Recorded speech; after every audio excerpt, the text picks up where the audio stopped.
Welcome to Coleman Report Live. I'm Bob Coleman, and we're talking Main Street and the small business lenders who help it grow. Delaney, Lance, good to see both of you. And Anna Griggs, welcome. We will introduce you in a moment. She's our newest intern at Coleman Publishing. So congratulations, Anna. We're going to have you tell a little bit about yourself and what you're working on. You all know the certificates. Download those. Delaney, Fraud Friday, what are we doing? What's going on? What are the bad people doing to our program? So it seems like in the last month we've seen a big shift towards settlements with False Claims Act allegations. So we have a big story with that. 3 different businesses based in California all agreed to pay a little over $500,000 to settle these allegations. One of them agreed to pay $430,000. All 3 of these businesses essentially received a PPP loan, but then they also received a duplicate PPP loan before they were supposed to, which I believe was at the end of the year, December 31st, 2020. So the first company has to pay $430,000, the second has to pay $50,000, and then the third also is paying $50,000. 2 of which are going to pay back the lender. And this is on top of the PPP loans, right? Yeah. Lance, what's interesting about this, and Delaney as well, this is the first time we're seeing the False Claims Act against a company. We've seen it against lenders, but against a company. Yeah. Delaney, tell me a little bit more about that and why that's important. Well, in this case, these settlements are resolving claims that were made under the whistleblower provisions of the False Claims Act. So a private party was the one who filed an action on all of these, and they will end up receiving about $80,000 in connection to these settlements. So as far as I know, I believe this is the first time we've seen a case of this for all of the fraud cases I've followed. What do you think about all this? Well, it's kind of interesting, Bob, because we've got an outside party that identified these people committed PPP fraud, and they're being compensated for that's what I understand. They're being compensated for bringing it up.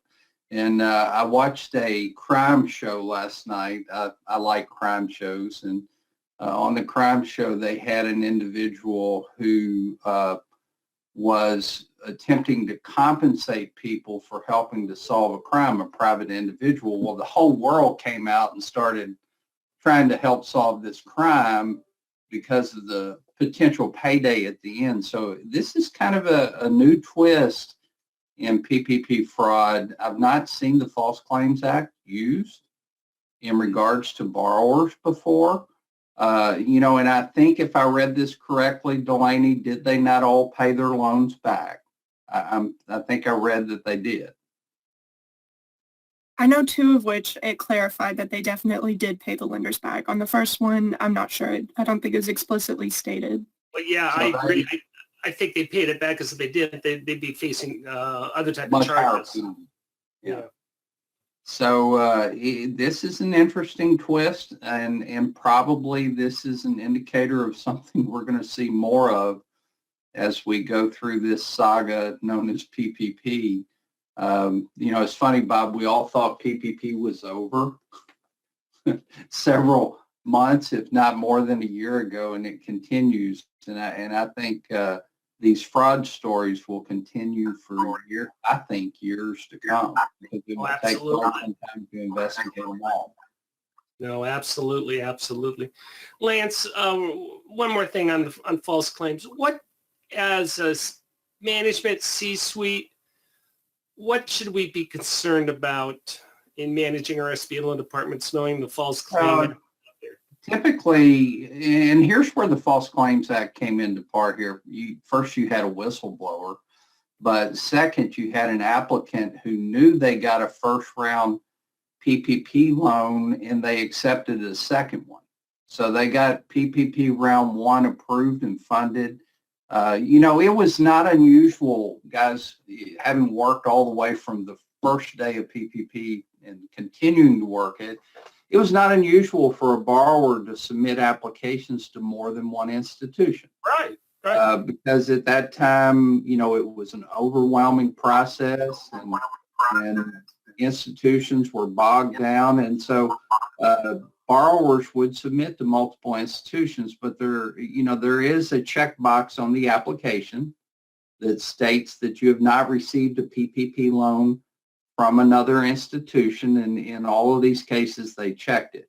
Now, from a C-suite perspective, the False Claims Act, if you knowingly submitted, like if you knew it was fraudulent and you submitted a PPP loan application for approval, you have violated the False Claims Act. Or if you knowingly, it typically requires the individual on one side to know that what they're doing violates the rules and regulations regarding PPP or any other kind of lending. So if a financial institution knowingly submitted an application that they knew was fraudulent, there would be concern in that. But I don't, very, very minimal case.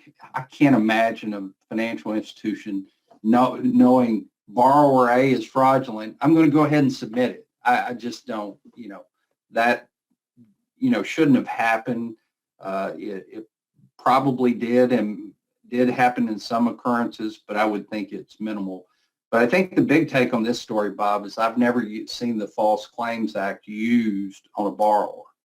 Absolutely. Yeah. I've always seen it used against the lender, but not the borrower. Very interesting. Well, and the other glaring question here, Bob, that's not brought up by this story is why did E-Tran let two loans go to one? All the loans were submitted in SBA system, and I'm not saying this to cause a ruckus, but SBA system is where the loans were submitted. How did SBA system allow two loans to the same taxpayer ID number under the same round of PPP?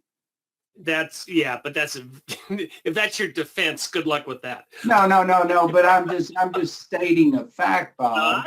I understand. E-Tran should have caught that.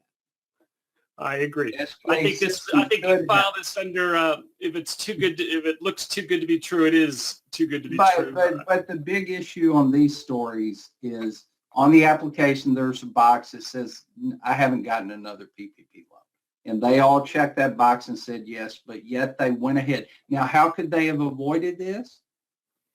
When the first loan came through and was funded, accepted. When the second loan, when the institution called and said, hey, we're getting ready to wire your money, you're like, no, I've already got one. Yeah. Please cancel. I mean, it's the right thing to do.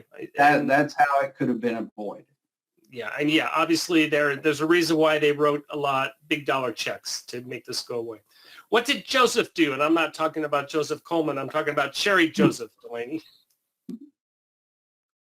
Yeah, Sherry Joseph out in New York ended up getting caught with some PPP fraud, sentenced to a little under 4 years, about $1.6 million in restitution and $55,000 in forfeiture. Now, her issue here is she was helping other individuals and recruiting them so they could also apply for fraudulent PPP loans. And of course, in return, she would receive kickbacks.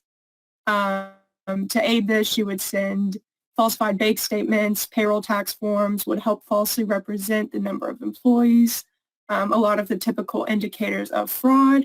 And she was actually doing this while she was already on a pretrial release for another federal fraud-related offense. So none of this quite worked out. She ended up getting sentenced, and the 30 other participants have all been convicted. Yeah. Wow. That's the number that sticks out to me. She got 30 other people. Again, if it's too good to be true, it is. And she photoshopped everything, Lance. And this is where SBA and Congress is saying, I think the lender has an issue. Well, and in a case like this, these 30 participants, they probably got told, hey, you can get some free money if you help me with this. And they jumped on board. Yeah. Bob, I laugh about this. I technically, I file a Schedule C on my tax return every year. I technically could have gotten a PPP loan myself, but I chose not to even think about applying because of the optics involved in the fact that I work for financial. You're absolutely right. And finally, a blimp company executive is What did Mr. Walsh do? Patrick Walsh also got himself in a little bit of trouble, about 5.5 years sentence. So he applied for 16 different PPP loans from multiple different businesses, quite a few different blimp companies that he owned, but he was also applying for businesses that either didn't exist prior to February 15th. He was including employees that there was no record of for these specific companies, and including a number of employees that was not actually seen in his previous employer tax records. So he also ended up applying for 18 idle loans. He got about 12 million from PPP, or he applied for 12 million, received 5 million, and then got an additional about 3 million from the idle program. So he got himself in a little bit of trouble, and will have to pay a pretty substantial fine back. Yeah, not only did they fine him, they go after the 8 million he got, they fined him an additional 8 million. So they. Well, and they mentioned the idle loans, Bob. One thing I want to clarify, and I know we have mostly bankers on, but if we have other individuals on this show.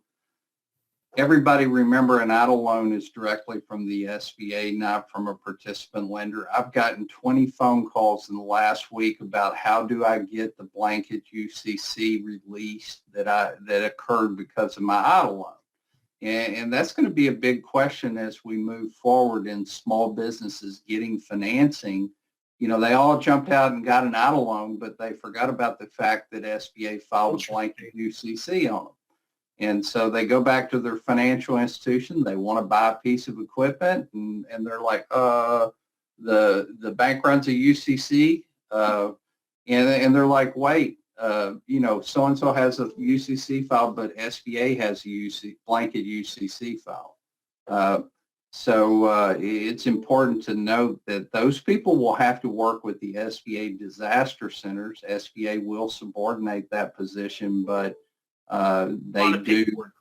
Yeah, a lot of paperwork, and they're going to have to work through the disaster centers for those subordinations. Welcome to Anna Griggs. Anna is our latest intern. She is a senior at, I don't have any of this in front of me, Anna. Tell us about yourself. What do you do? Why are you here? Yeah, definitely. So I'm a senior at Western Michigan University, and I actually work at the Small Business Development Center. There, I'm an intake consultant. And for those of you who don't know, the Small Business Development Center, there's over 1,000 across the nation, and we provide free consulting and training to different entrepreneurs and small business owners and prospective ones. Again, no cost, and we provide assistance in a lot of different areas like gaining capital, improving business planning, financial management, and a lot of other areas that are required. So my specific role in the Michigan SBDC is to connect with people who haven't worked with us before, and then I go ahead and direct them to wherever they need to go, if that's webinars or meet with a consultant in their industry or anything like that. So there's a ton of SBDCs around, and I've been working at the Michigan one for 2 years. Good for you. And what are you going to be doing for Coleman? And now you're graduating soon, so you're in a short-term contract, so to speak. What are you going to do for us? Yeah, so I've got a good project here. I'm going to be working on a hotel financing guide, and I'm actually really excited about this. Been getting into the industry a little bit, and I'm going to be writing that up and be releasing that by May. Before you graduate or after you graduate? Yeah. Well, Anna, very good. Well, it's welcome to have you. Lance, you want to follow up? Go ahead. And I just wanted to say welcome to the group, to the team, and I'm an old SBDC director from many years ago, so it's great to hear you have the SBDC experience. And when Delaney was yet a very small young girl, she spent a lot of time in the SBDC offices at the University of Arkansas. So welcome to the team. Well, yeah. Kathy has a question. Lance, I'll throw it to you. Go ahead. Do you know what happens if a borrower passes away and the business closes? He was the only guarantor, but his spouse is wondering, is she liable for the debt? Well, the business would be liable for the debt, but the spouse, it's unlikely that the spouse will be liable, with the exception of business assets, may be at risk from the idle loan and the blanket UCC filing. think it would be real important, Kathy, for that spouse or whoever represents her to communicate with the SBA, provide a copy of the death certificate and proof that the business closed. And, I believe SBA probably would release. Yeah, that's reasonable. What if it's a Schedule C? Does that put a wrinkle in it? Sole proprietorship? And they filed jointly? Not completely. Having been a former deputy director at a servicing center, if I had a case like this, I think I would move toward releasing that blanket filing, but, I can't speak for the disaster centers. I think it would be important for your client or individual to communicate with them and provide the appropriate information. I think SBA will do the right thing in that circumstance. Well, very good. Lance, you're going to be talking about protecting your SBA PLP license in a couple of weeks. Give us a quick preview. Well, we've got a good webinar, and we're going to start out and we're going to talk about 10 things that I think are critically important in protecting your PLP license. Then we're going to jump into understanding how to properly review your loan portfolio and using SBA's checklist to prepare that review, whether your institution gets a desktop review, gets a on-site review or off-site review, getting you prepared for that. And then we're going to, dive into the PARA score, what it means to your institution, what the different components are, and how you might manage your SBA lending effort based on your PARA score information. The reason why we're doing this, Lance, is there's a lot of pressure on the agency coming from Congress on, hey, are the lenders doing the right thing? And part of the problem is we want to make sure that as lenders that the PPP, how you monitored or how you handle the PPP program does not spill over to your overall relationship, including your PLP license. So we want to make sure if there were hiccups in the PPP, which bluntly everyone has hiccups because it was rolled out so fast, that everything else with respect to the traditional portfolio is good. It's good when the SBA takes a look at your portfolio. Absolutely, Bob. And this webinar hopefully will give you some tools and some information to help protect your PLP status. Joseph, who do we have on Monday? We have a Main Street Monday. Who do we have on joining us? John Riosty will be on and pending a guest. So very good. All right. Well, thank you all. Thank you everyone today for joining us for Coleman Report Live and for supporting America's Main Street, one entrepreneur at a time. Have a good weekend. Have a nice weekend. Thank you for joining us today for today's episode. If you like today's content, hit that subscribe button to subscribe to our channel and click that bell icon to get notified about our latest videos. Thank you again for joining us today and for supporting America's Main Street, one entrepreneur at a time. Catch you next time.